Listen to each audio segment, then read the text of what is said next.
It's Wednesday, May 28th, and today I'm just wondering about the Texas Rangers from a big picture perspective. And now, a word from our title sponsor. We aim to turn your nest egg into a paycheck with half the amount you've been led to believe. Fluent Financial combines in-house portfolio design and risk management with income-generating investments designed to accelerate your financial independence. Our goal is to develop an effective portfolio strategy to help you retire sooner and have a better lifestyle. Visit fluentfinancial.com.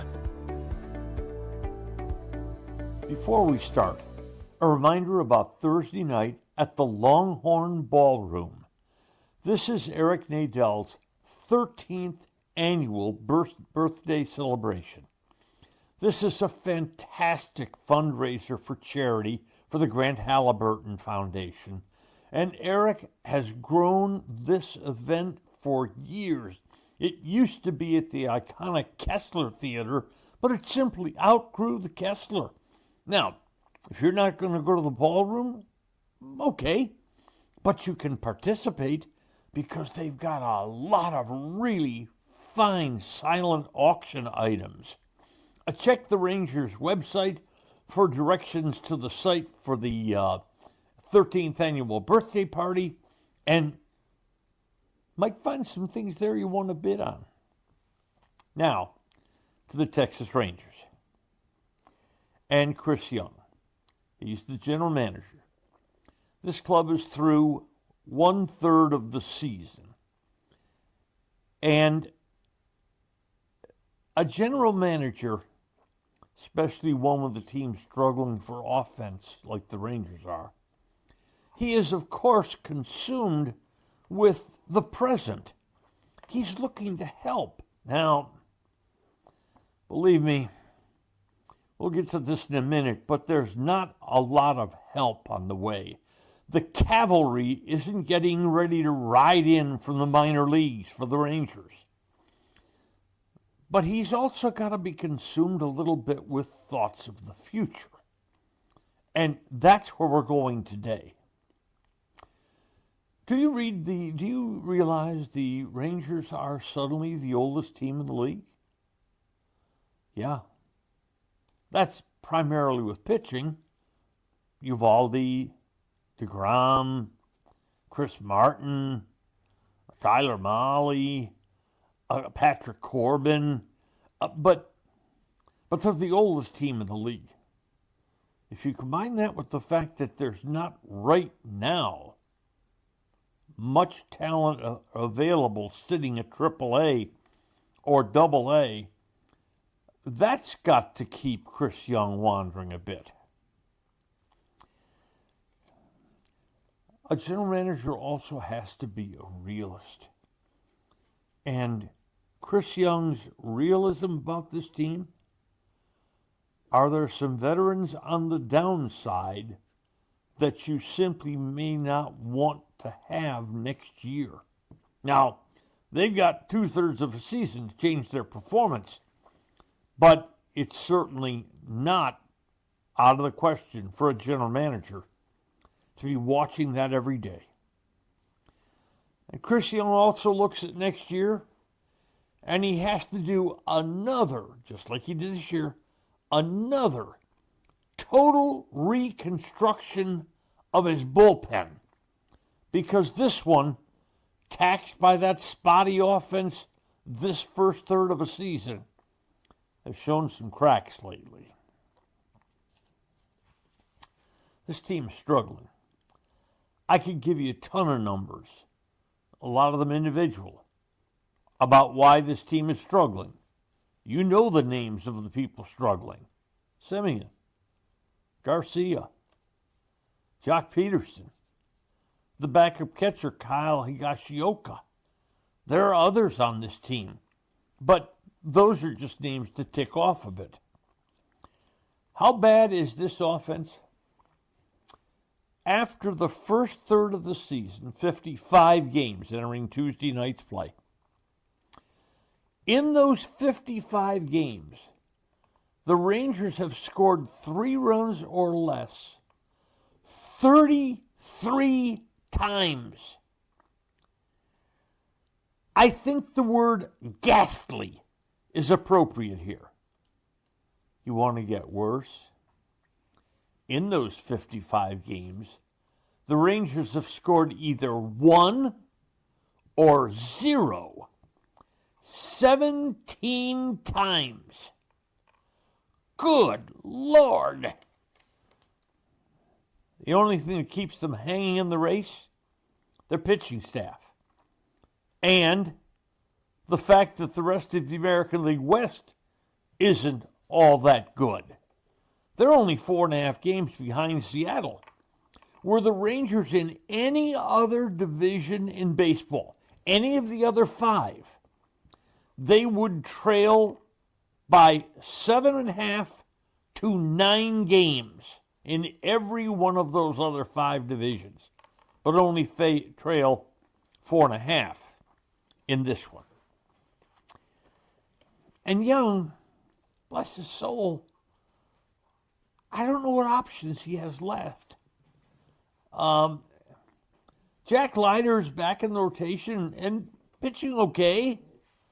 Kumar Rocker, who in his career has been hurt all the time and is hurt again, may, with a few more rehab starts, be ready to check into the rotation. But who does he replace? Oh, I know that the name Patrick Corbin is easy. They signed Corbin right on the edge of the season, and he's been wonderful. Just wonderful. He's allowed 3 runs or less in every one of his starts. But pitching's not the Rangers' problem. The Rangers have one of the finest pitching staffs in all of baseball. It's the hitting. And where does Chris Young go for the hitting? He's almost out of options here. Desperate to find somebody to spark this attack, the Rangers called up Alejandro Osuna from AAA. Now, he's a fine prospect, and he had a fine spring training before the Rangers sent him back to AA, where he was solid. Now, power? No, not a lot of power at all. Walks? Well, there's something the Rangers don't do. But overall, I don't think Chris Young ever pictured Alejandro Osuna as a starter as early as May with the Rangers. Look at all that's gone wrong out there. Leody Taveras has been shipped away. His replacement, Kevin Pillar, has been released. Adolis Garcia has a hard time hitting his way out of a paper bag. The outfield here is, offensively, it's pretty much a mess. Wyatt Langford's contributing solid power numbers, but even he's hitting the 240s. And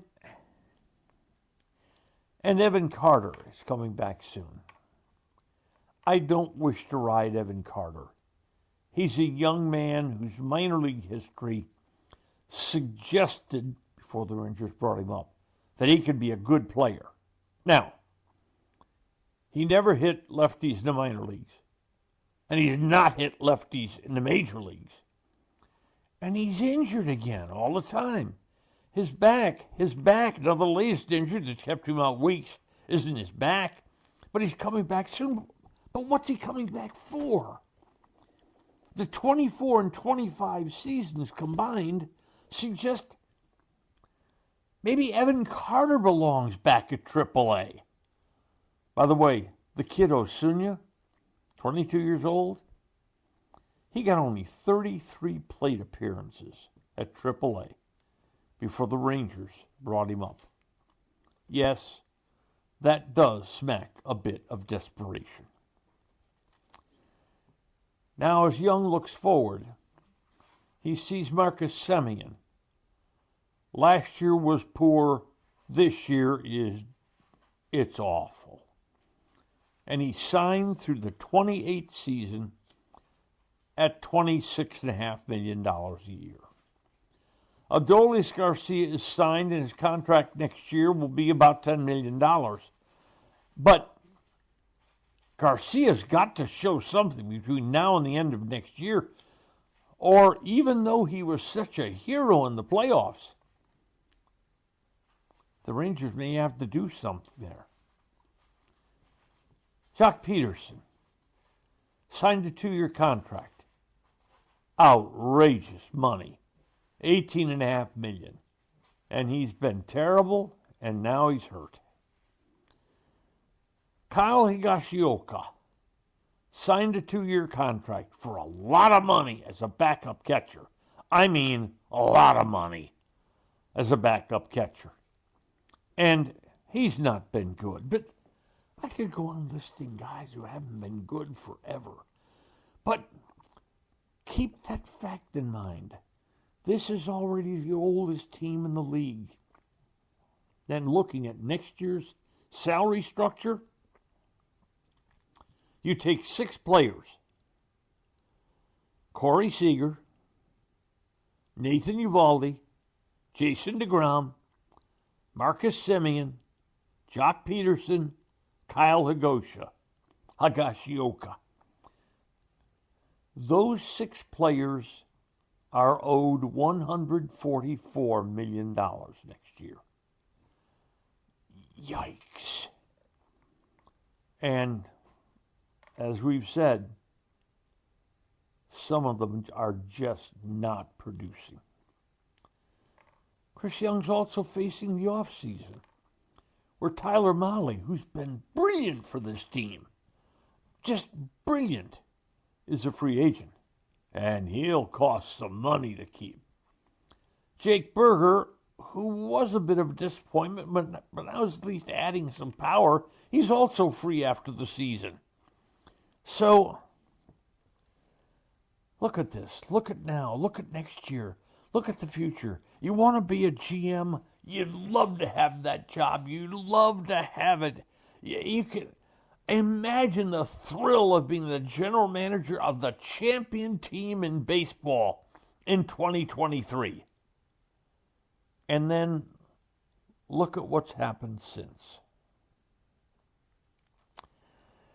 There are moments like these. You wonder what's happening to this team that you put together that you thought was going to be so good. And also, you start to wonder, where is this team headed down baseball's long road?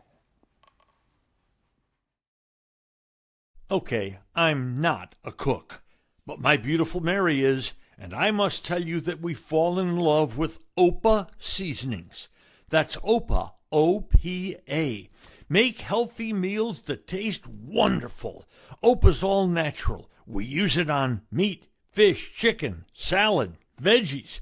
Just sprinkle, cook, and enjoy. And we found a little OPA goes a long way. Order your OPA now from the website opafoods.com and use the promo code NORM, that's me, and get 10% off your order. Delicious meals, all natural, and save some money. What is not to love about OPA seasonings? For more than 3 decades, Bob's Steak and Chop House has remained an icon of DFW restaurants. Why? Well, maybe it's because of Bob. He's fanatical about cleanliness and friendliness, and his food, oh my Lord, his food. If you've been there, you know about it. If you haven't been there, you should know about it. The original Bob welcomes you at either of his 2 locations, Bob's on Lemon Avenue or the sparkling new Bob's at Craig Ranch, McKinney. Today's episode brought to you by Fluent Financial, Retire Sooner, Better Lifestyle, by Bob's Steak and Chop House, and by OPA Seasonings. Savor the flavor in your food. Thanks for joining us on today's episode of Just Wondering.